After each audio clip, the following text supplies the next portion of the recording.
This week on Tuesday Tea with Charlie G, I want to talk to you about dynamic duos. It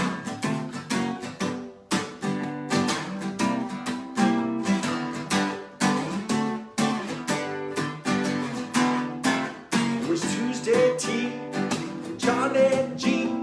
Spend some time with me. Tell me what you see. We'll have encouraging lessons, counting all of our blessings. It's Tuesday with Charlie G. Yeah, that's me. Yeah, like I said in the beginning of the video, today I want to talk to you about dynamic duos, right? Two are better than one. And I really got to thinking about this as I've watched sports throughout my whole life. I've been a sports fan, of course, and I actually have Rob Gronkowski on my fantasy football team, and he caught a touchdown pass this weekend from you-know-who, Mr. Tom Brady. And so they have been hooking up with touchdown passes like that as a dynamic duo for many, many years, haven't they? Regardless of what you think of the Patriots, sorry, especially my mom. My mom's not a Patriots fan, is she? But they're playing for Tampa Bay, Mom. Come on, you gotta like them. No. So down through the ages, Michael Jordan and Scottie Pippen, right? Magic Johnson and Kareem Abdul-Jabbar.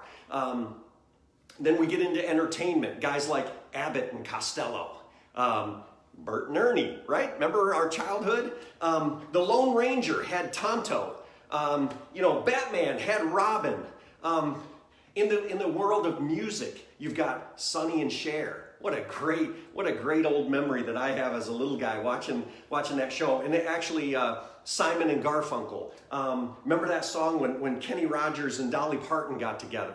What a wonderful dynamic duo, right? And we see these duos all throughout history and in our pop culture, in music, in sports, of course, and two are better than one. Actually, I want to share with you a verse, Proverbs 17:17. You can look that up, but it says, "A friend loves at all times, and a brother is born for adversity," right? We're not meant to do this life by ourselves. We need somebody to come alongside us to be that dynamic duo. Here's a little simple math, right? So if you just, and I think of coworkers right now, you might be at your work right now, and if you have a coworker that you don't really know that well, and you guys are assigned to work on a project together, and let's say that your contribution to the organization represents, 100, and that person's contribution represents 100 as well. So you're both there and you work together, but you don't really know each other that well. And so you work together and you get a sum total of 200. That's great. Yep, so you just have this transactional relationship, right? 100 plus 100 equals 200. And hopefully you do a good job on the assignment and that's it, right? You kind of go your separate ways. You don't really know each other that well. And this is often what transactional relationships look like. You do your part, I'll do my part, and we'll get our result, right? But when you add the relational component, you know where I'm going with this, right? When you add the relational component, things like trust, things like dependability, and a real personal connection with that other person. So guys like Batman and Robin, I'm an old comic book fan from my childhood, and that just opens up a whole new level of effectiveness for Batman when he has his sidekick to come alongside with him. And Robin used to get him out of some trouble sometimes, or Robin would get into trouble and Batman could help him. But the storyline runs that those two gentlemen really cared for each other. And that was the beauty of the story, right? The beauty of it was really the underside where they had a good, strong transactional relationship with each other. They loved each other, right? And when you have a situation where you're paired with someone that you have that deep connection with, someone that you love, someone that you trust, someone that you care for, someone that you're invested in with them, watch this. You're working together with somebody and you have that 100 contribution, and they have that 100 contribution, but when you really care for each other, It's like multiplication, isn't it? And you know what? That ends up being 10,000 in the result, right? So if I really care for another person and I'm working with them, I've got this synergistic, exponential possibility when I really trust that person and work with them closely. Now I've got 100 times 100, which actually equals 10,000. And that's the beauty of a dynamic duo, right? And you know what? This is actually 50 times as much output. And so you put this into your context, wherever you may be today. You know, you're working with somebody perhaps in your workplace. You're living with somebody, you know, perhaps as a roommate. Or maybe you're married to someone, right? And you want this type of output for your relationship. You want this type of success. You want this type of synergy and exponential potential for your result. And so I just want to encourage you today, a couple different things you can interact with others with. You know what? I've listed a lot of dynamic duos here. Why don't you type right into the comments section a dynamic duo that you can think of? Maybe it's pop culture, maybe it's music, maybe it's sports, maybe it's politics. You know, there's been some great coworkers in politics. 'Tis the season, right? But why don't you list that out? Somebody type one in there right now, and we'll share with each other these great stories, whether they be fictitious or real life.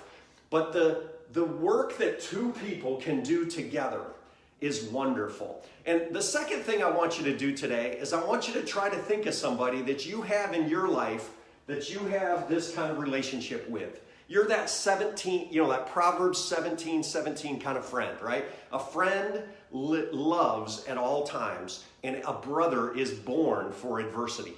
And we're going through some really tough things right now. There's a lot of uncertainty in the world, right?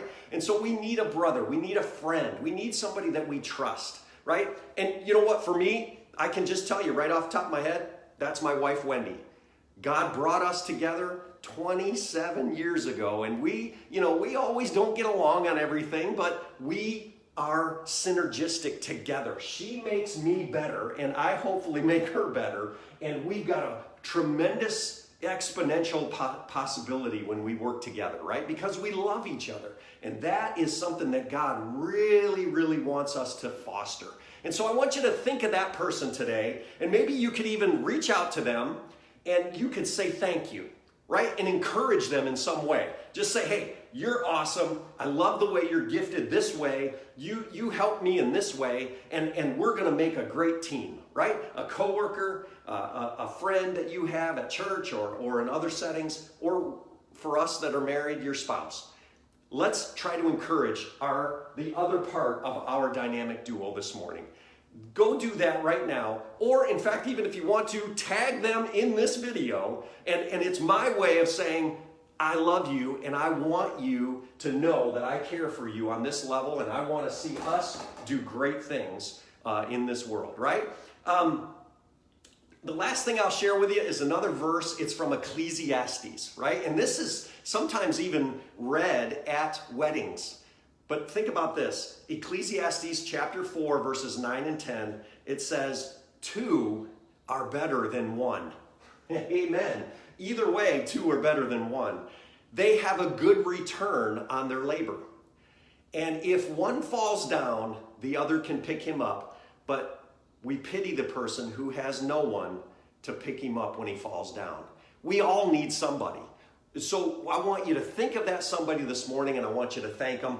I really appreciate you joining me here today. That's the end of the Tuesday Tea story.